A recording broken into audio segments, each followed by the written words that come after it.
Jayant Shergarh road स्थित निर्माणाधीन महाराणा प्रताप सेवा सदन पर विजयदशमी के उपलक्ष्य में शस्त्र पूजन किया गया। अखिल भारतीय क्षत्रिय महासभा के नेतृत्व में सैकड़ों क्षत्रिय शस्त्र पूजन करने के लिए एकत्रित हुए। मुख्य अतिथि के रूप में विधायक मेघश्याम सिंह, बलराम दास बाबा, कौशल किशोर महाराज उपस्थित रहे। इसके साथ ही महाराणा प्रताप सेवा सदन के निर्माण के लिए रूपरेखा तैयार की गई। बलराम दास बाबा ने कहा कि क्षत्रियों को शास्त्र और शस्त्र दोनों का ज्ञान होना चाहिए। धर्म रक्षा के लिए क्षत्रियों को शस्त्र और शास्त्र दोनों उठाने चाहिए। विधायक मेघश्याम सिंह ने कहा कि शस्त्र क्षत्रियों के आभूषण हैं। कौशल किशोर महाराज ने कहा कि जीवन के हर क्षेत्र में विजय की कामना के साथ चंद्रिका का स्मरण करते हुए शस्त्रों का पूजन करना चाहिए। विजयदशमी के शुभ अवसर पर शक्ति रूपा दुर्गा काली की आराधना के साथ साथ शस्त्र पूजा की परंपरा है। यशवीर सिंह राघव ने कहा कि विजयदशमी का पर्व है, क्षत्रियों को शस्त्र पूजन कर अपने शौर्य का बखान करना चाहिए। क्षत्रियों ने ही धर्म की रक्षा की है। शस्त्र पूजन के साथ महाराणा प्रताप सेवा सदन के निर्माण के लिए रूपरेखा में तैयार की गई। दानदाताओं ने अपने दान देने की बात कही। इस मौके पर सुजान सिंह, सियाराम प्रधान, राजा भोज, कन्हैया ठाकुर, हीरेंद्र सिंह, हेमराज सिंह, संजीव सिंह, नवल सिंह, प्रवीण ठाकुर, तेजवीर सिंह, ओमवीर राघव, हरेंद्र तरकर, धीरज पचौरी, सोनू ठाकुर, चेतन राघव, आकाश वैष्णव आदि उपस्थित रहे। भीख मांगते मांगते अपने माँ बाप और अपने बच्चों का पालन पोषण करने लगे, बिरहन लला बन के नाचने लगे। तब भगवान श्री कृष्ण ने कहा, अरे मूर्ख, तेरा जन्म किस कुल में हुआ है? क्षत्रिय कुल में हुआ है। तो ये शोभा नहीं देता है कि इस तरह से तू ये बिच्चा बटन करके जो है अपना पेट पाले। तेरा कर्म है क्षत्रियत्व की भावना को धारण करते हुए, शौर्य की जागृति करते हुए शासन करना, और शासन करेगा तभी क्षत्रिय इस बात को निहित कर पाएगा कि हम सर्व समाज 36 बिरादरियों की रक्षा कर सकते हैं। ये कर्तव्य निहित जब ही हो सकता है जब क्षत्रिय शासन में आए। लेकिन शासन में कैसे आएगा? हमारे बीच में तो आपस में ही टांग के चाहिए। हम कैसे अभी हम अब देखो यहाँ पे हम लोग आए हैं, हो सकता है कि सबके मन में अलग अलग धारणाएं हो।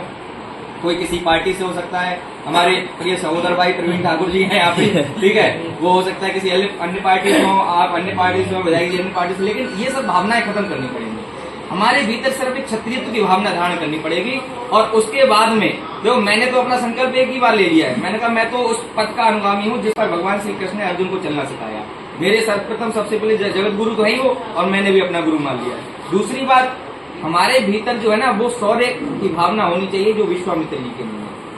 उन्होंने संन्यास लिया, उन्होंने वानप्रस्थ लिया, वानप्रस्थ के बाद में वो ऋषि हुए, ऋषि के बाद में ब्रह्म ऋषि तक हो गए, लेकिन अपने भीतर क्षत्रियत्व की निर्माण की भावना नहीं त्यागी।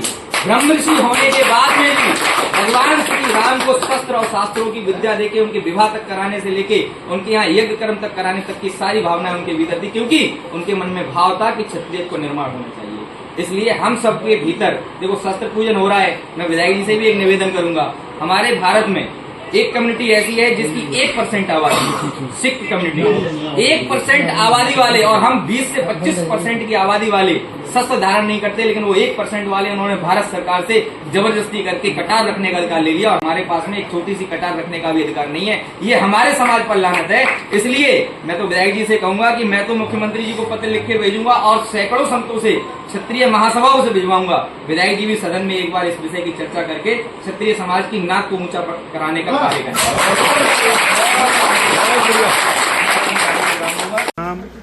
बोलो बंसी वारे की जय। कहना मेरा यह है कि ये छोटी सी भेंट थी मेरी तरफ से, मैंने निवेदन किया था, समाज ने उसको स्वीकार किया, इसके लिए मैं बहुत बड़ा आपके मन में ऐसा संकल्प क्या आया इतनी बड़ी संपत्ति दान देने का? देखो, जिस देश जाति में जन्म लिया बलिदान उसी पर हो जाए। तो हमने जिस जाति में, जिस कुल में जन्म लिया है, उसके लिए भी हमको कुछ करना चाहिए, ऐसा मेरे मन में भाव आया। और ये ऐसा भाव हर किसी के मन में आना चाहिए, क्योंकि हम जब पैदा होते हैं तो इसी कुल से होते हैं। मामा, ताऊ, चाचा, फूफा, बुआ, बहन, भतीजे सब इसी कुल से होते हैं। तो हमें हर किसी से कुछ न कुछ मिलता है, और जब हमें इसी योग्य हो जाए, जब बड़े हो जाएं, तो हमें समाज के लिए कुछ वापस करना चाहिए। उसी के तहत हमने जो है ये छोटा सा संकल्प समाज के लिए किया है, और ये भविष्य में भी और जो हम कर सकते हैं वो करते रहेंगे। आज यहाँ पर हमारे विजयादशमी के उपलक्ष्य में संपूर्ण क्षत्रिय समाज का अस्त्र पूजन रहा है। उसकी शुभकामना के लिए हम लोग सब इकट्ठे हुए। जय श्री राम, जय श्री राम, जय श्री राम।